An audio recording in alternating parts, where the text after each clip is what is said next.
Dom Pedro II foi o segundo imperador brasileiro, cujo governo ficou conhecido como Segundo Reinado e marcou um período de prosperidade nacional e estabilidade política. Dom Pedro II era considerado um dos maiores estadistas brasileiros. Em seu governo, houve diversos progressos culturais, econômicos e sociais. Várias crises também ocorreram em seu regime. Era conhecido pela inclinação por uma vida tranquila, contemplativa e dedicada a seus estudos. Seus biógrafos contam que pouco interessava o exercício do poder. Dom Pedro II nasceu no Palácio de São Cristóvão, na Quinta da Boa Vista, no Rio de Janeiro, no dia 2 de dezembro de 1825. Filho do imperador Dom Pedro I e da imperatriz Dona Maria Leopoldina, recebeu o nome de Pedro de Alcântara João Carlos Leopoldo Salvador Bebiano, Francisco Xavier de Paula Leocáudio, Miguel Gabriel Rafael Gonzaga de Bragança. Pedro de Alcântara cresceu sem a companhia dos pais, uma vez que a mãe faleceu em 1826 e o pai foi embora do Brasil em 1831, falecendo na Europa em 1834. Dom Pedro I abdicou do trono brasileiro no dia 7 de abril de 1831. Voltou para Portugal, a fim de vencer seu irmão Dom Miguel e recuperar o trono português para sua filha, Maria da Glória. Por essa razão, deixou no Brasil seu filho, Pedro de Alcântara, de apenas 5 anos de idade. Como ele não poderia governar por ser menor de idade, iniciou-se o período regencial, na qual deputados brasileiros assumiram o poder executivo, sendo eleitos por outros membros do legislativo. O jovem Pedro foi criado com grande zelo e sua educação recebeu bastante atenção. Ele foi o filho mais novo do casal real e tinha prioridade na sucessão do trono, porque seus 2 irmãos mais velhos morreram quando ainda crianças. Suas irmãs tinham direito de assumir o trono, mas a Constituição de 1824 determinava que mulheres somente fizessem isso caso não houvesse nenhum herdeiro masculino. A responsável pela educação de Pedro de Alcântara foi escolhida por Dom Pedro I e chamava-se Dona Mariana Carlota de Verna. Ela foi aia do herdeiro e manteve-se próxima dele por toda a vida. Pedro de Alcântara nutria grande carinho e admiração por ela, considerando-a sua segunda mãe. E para guiar a educação de seu filho, Dom Pedro I nomeou José Bonifácio de Andrade e Silva para o cargo de tutor do menino em 1831. 2 anos depois, José Bonifácio foi substituído por Manuel Inácio de Andrade Sotomayor, o Marquês de Itanhaém. Para a educação do futuro imperador foram escolhidos grandes professores de seu tempo. Dom Pedro II estudou português, literatura, francês, inglês, alemão, geografia, ciências naturais, pintura, piano e música, além de esgrima e equitação. O período regencial foi um momento de grande estabilidade social e política na história do Brasil. O país viveu uma primeira experiência de governo descentralizado, o que favoreceu as pretensões de regiões diversas de conquistarem sua autonomia. Somado a disputas políticas locais e aos problemas sociais e econômicos, uma série de rebeliões nas províncias eclodiram e colocaram em risco a integridade territorial do Brasil. As disputas políticas entre liberais e conservadores também foram um grande problema para o Brasil durante as regências. O último regente brasileiro, Araújo Lima, promoveu o chamado regresso conservador do governo brasileiro e buscou anular todas as reformas dos liberais. Essa disputa fez com que os liberais levassem para o Senado a proposta de antecipar a maioridade de Pedro de Alcântara, para que ele pudesse ser coroado imperador. Os liberais acreditavam que o imperador novamente uniria o Brasil e garantiria legitimidade para o governo federal. Acreditavam também que seria fácil manipular o jovem Pedro II e assim reconquistar o espaço no governo que haviam perdido. A possibilidade de antecipar a maioridade do herdeiro do trono ganhou força e o próprio Dom Pedro II aceitou. Uma delegação foi enviada ao Palácio de São Cristóvão para perguntar se Dom Pedro II aceitaria antecipar a maioridade e ascender ao trono. Ele respondeu, sim, para já. E assim, em 23 de julho de 1840, aos 14 anos, sua maioridade foi antecipada. Esse evento ficou conhecido como o Golpe da Maioridade. Sua coroação aconteceu no dia 18 de julho de 1841, ocasião que recebeu o título oficial de Dom Pedro II. Era o início do segundo reinado. Assim que Dom Pedro II se tornou imperador do Brasil, seu matrimônio passou a ser questão de Estado. Apesar da timidez de Pedro II em tratar do assunto, emissários do país foram logo enviados ao continente europeu, à procura de uma princesa para casar-se com o imperador. Entretanto, vale ressaltar que a família real brasileira estava com sua imagem um pouco manchada, depois dos casos extraconjugais de Dom Pedro I. Apesar disso, os emissários de Dom Pedro II arranjaram-lhe o casamento com a princesa do Reino de Duas Sicílias, Teresa Cristina Maria. Um retrato dela foi enviado para Pedro e ele aprovou a união. O casamento foi realizado por procuração, na cidade de Nápoles, na Itália, em 30 de maio de 1843, e a imperatriz só chegou ao país em 3 de setembro do mesmo ano, a bordo da fragata Constituição. Pedro estava tão ansioso em conhecer Teresa Cristina que subiu a bordo da embarcação para logo vê-la. Os dois celebraram o matrimônio naquele dia, e muito se comentou sobre a reação do imperador ao conhecer a futura imperatriz. Os relatos da época dão conta da frustração de Pedro II em relação à sua esposa. Dom Pedro II viu descer do navio uma moça que não correspondia à descrição feita. Apesar disso, Teresa Cristina foi companheira, compreensiva, discreta e mãe amorosa, dons que apagaram a primeira impressão. Dom Pedro e Dona Teresa tiveram 4 filhos: Afonso, Isabel, Leopoldina e Pedro. Dom Pedro II reinou sobre o Brasil de 1840, ano do golpe da maioridade, até 1889, ano da proclamação da República.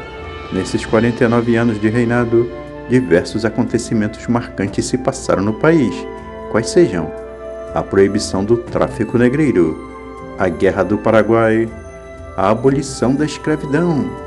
No governo de Dom Pedro II, o Brasil passou por um grande momento de estabilidade política, social e econômica. O imperador era hábil político e soube conciliar as distintas pautas de liberais e conservadores, assegurando um diálogo entre os grupos. Esse diálogo permitiu a governança de Dom Pedro II. Outra preocupação do imperador era com a identidade nacional do país. Para isso, criou diversas instituições de ensino e de cultura, que são elas: o Instituto Histórico e Geográfico Brasileiro, Imperial Academia de Música e Ópera Nacional, Imperial Escola de Belas Artes e Imperial Colégio Dom Pedro II. Dom Pedro II investiu na educação, construindo escolas e aumentando o acesso ao ensino.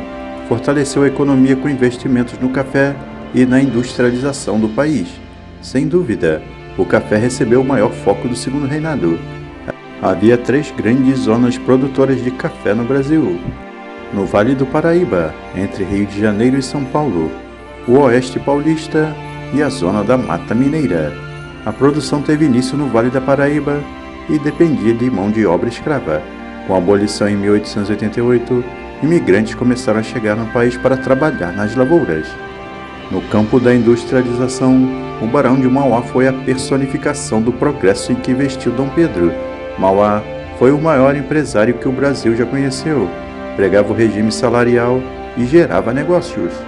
Foi no segundo reinado que surgiram as ferrovias, a iluminação a gás, o encanamento de esgoto e a indústria naval. Os espaços urbanos, que cresceram e evoluíram sob a gestão de Dom Pedro II, foram renovados com ruas largas, hospitais, prisões, pontes, elevadores e túneis. Outro ponto marcante do governo de Dom Pedro II foi a Guerra do Paraguai, conflito que se estendeu de 1864 a 1870, marcando o fim do auge de seu reinado e o início de sua decadência. O Exército, grupo que ganhou grande prestígio com a vitória na guerra, aderiu mais intensamente ao republicanismo. Além disso, essa adesão ideológica, muitos representantes do Exército desejavam uma participação mais efetiva na política. Enquanto isso, a oposição se fortalecia.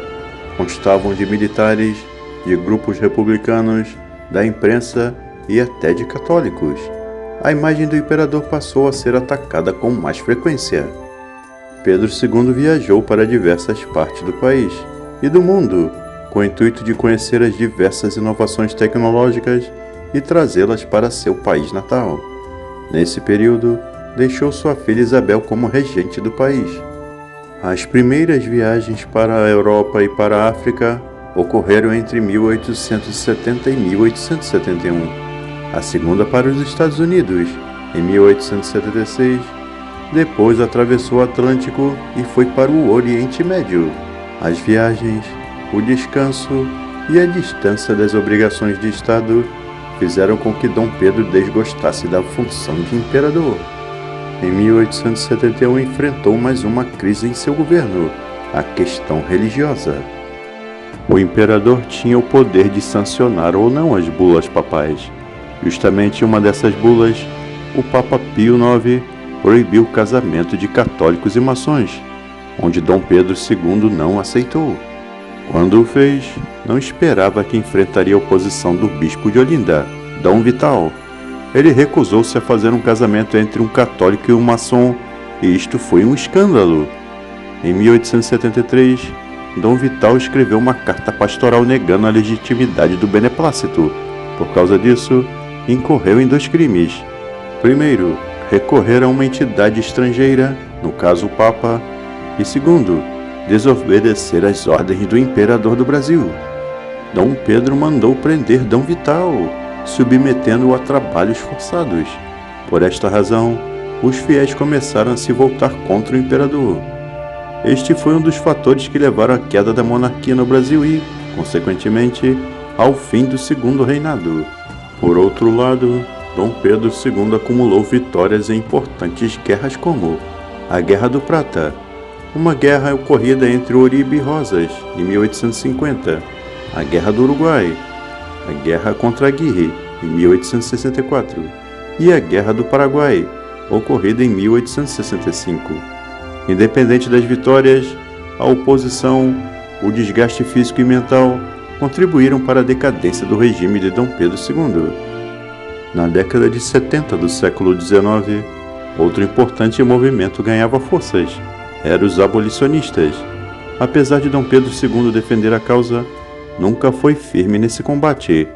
Sua filha, a Princesa Isabel, assinou várias leis contra a escravidão, inclusive a Lei Áurea, que pôs fim definitivo a esse flagelo no Brasil. Tudo isto fez enquanto era regente. Os professores de história raramente falam sobre isso, mas a abolição foi o motivo de uma grande festa nacional, que durou uma semana. Apesar da vitória da nobre causa, a abolição contribuiu também para a queda da monarquia. O ideal republicano, que surgiu no Brasil através de vários movimentos, fortaleceu-se e propagou-se rapidamente. O regime monárquico vivia seus momentos finais. O enfraquecimento da monarquia levou a uma conspiração que contou com o envolvimento de civis e militares. Essa conspiração foi posta em prática no dia 15 de novembro de 1889 e resultou em um golpe, que foi consumado com a proclamação da República. No dia seguinte, organizou-se um governo provisório, que determinou o prazo de 24 horas para a família imperial deixar o país. Dom Pedro de Alcântara embarcou com a família para Portugal no dia 17 de novembro de 1889, 2 dias após a proclamação da República. Chegando a Lisboa no dia 7 de dezembro, seguiu para Porto, onde a imperatriz morreu no dia 28 do mesmo mês. Pedro de Alcântara, até então com 66 anos, seguiu sozinho para Paris, ficando hospedado no Hotel Bedford, onde passava o tempo dedicado a seus estudos e leituras de predileção. As visitas à Biblioteca Nacional eram seu refúgio. Em novembro de 1891, com sequelas da diabetes, já não saía mais do quarto. Dom Pedro II faleceu no Hotel Bedford em Paris, na França, no dia 5 de dezembro de 1891, em consequência de uma pneumonia. Seus restos mortais foram transladados para Lisboa e colocados no convento de São Vicente de Fora, junto ao de sua esposa. Agradecemos aos gentis amigos por terem assistido até aqui nosso vídeo. Lembrando, não se esqueçam de curtir e compartilhar. Caso ainda não seja inscrito no nosso canal, se inscreva. E até o próximo vídeo, pessoal!